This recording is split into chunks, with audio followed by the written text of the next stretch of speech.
Téma mikronanoplastov je trošku taká špecifická a stále málo ľudí jej venuje pozornosť dostatočnú.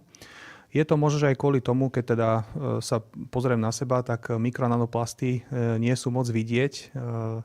Ich vplyv môžeme pripisovať aj iným nejakým okolnostiam, jedno s druhým, ale všetci vidíme, keď sa pozrieme s odstupom, vidíme ich vplyv na naše zdravie, vidíme to, ako sa nám zdravie postupne zhoršuje, či len fyzické, alebo možno že aj mentálne.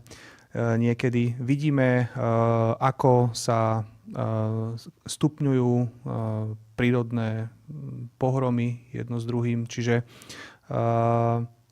ten vplyv mikronanoplastov je neodškriepiteľný a je aj dokázaný oficiálnymi vedeckými výskumami, z ktorých niektoré si dnes aj ukážeme.